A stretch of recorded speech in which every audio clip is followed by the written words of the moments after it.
जय जोहार साथियों, स्वागत है आपका बहुजन एकता टीवी पर। खबर है महाराष्ट्र से। मनुस्मृति पर फिलहाल महाराष्ट्र में जोरदार घमासान हो रहा है।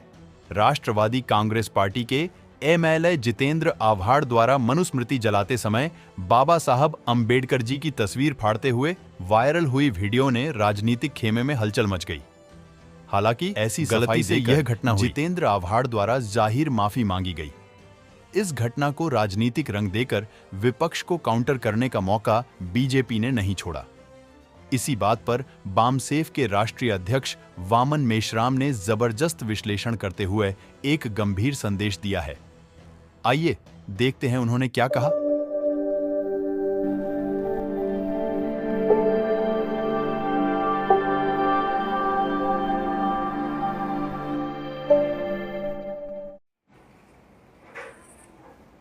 साथियों,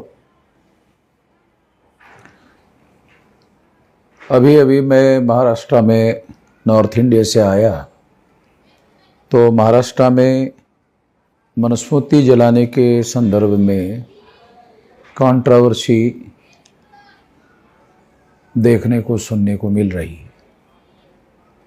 ये जो मनुस्मृति दहन करने का कार्यक्रम करने वाले जितेंद्र आव्हाड जो राष्ट्रवादी के एमएलए है, उन्होंने ऐसा कार्यक्रम चलाने का क्यों कोशिश किया होगा, तो निश्चित रूप से उसके पीछे 7वें चरण का जो चुनाव हो रहा है और हो सकता है चुनावी फायदा लेने के लिए इसका उपयोग उन्होंने किया या सोचा होगा, या इंडिया गठबंधन के लोगों को इसका फ़ायदा पहुंचाने की दृष्टि से ऐसा बयान उन्होंने दिया होगा, ऐसा कहा जा सकता है। दूसरी महत्वपूर्ण बात यह है कि मनुस्मृति जलाने का जो मुद्दा है वो अब साइड में रह गया है और बाबा साहब अंबेडकर का अपमान हो गया है, ऐसा मामला बीजेपी वाले उठा रहे हैं। बीजेपी वालों को भी बाबा साहब अंबेडकर के सम्मान के बारे में कोई लेना देना नहीं है, उनकी विचारधारा के बारे में कोई लेना देना नहीं है, उनके आंदोलन के बारे में कोई लेना देना नहीं है, बल्कि उसके विरोध में उनका सारा का सारा काम है।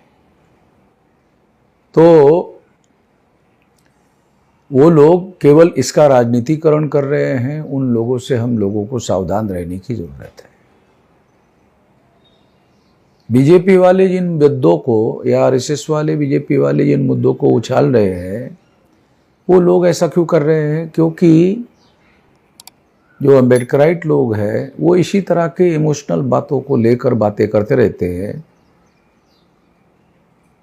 उनके पास भी बाबा साहब अम्बेडकर की विचारधारा, उनके आंदोलन के बारे में कोई खास जानकारी नहीं है और ना ही उनको, जो इमोशनली काम करने वाले लोग हैं, उनको कोई इस आंदोलन को आगे बढ़ाने का या देशव्यापी करने का उनका कोई मकसद नहीं है, ऐसा दिखाई भी नहीं देता है। वो केवल इमोशनली केवल उसका इस्तेमाल करना चाहते हैं और इमोशनल के आधार पर क्रिया और प्रतिक्रिया करते रहते हैं।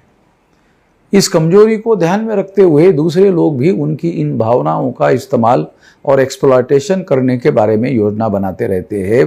भाजपा की प्रतिक्रिया उसी के अंतर्गत है। आव्हाड ने जो किया वो भी ऐसे इमोशनल काम करने वाले लोग हैं, उन लोगों का फायदा उठाने की दृष्टि से ये सारी बातें हैं। हम लोगों को फुले शाहू अंबेडकर का आंदोलन सारे देश भर में बढ़ाने के बारे में विचार करना चाहिए, सोचना चाहिए और इस तरह के कंट्रोवर्सी में समर्थन में या विरोध में शामिल होने के झंझट में हमको नहीं पड़ना चाहिए। इस आंदोलन को आगे बढ़ाने की दृष्टि से हम लोगों को ज़्यादा से ज़्यादा गंभीरपूर्वक काम करना चाहिए। इतना ही इस मौके पर मैं कहना चाहता हूँ। धन्यवाद।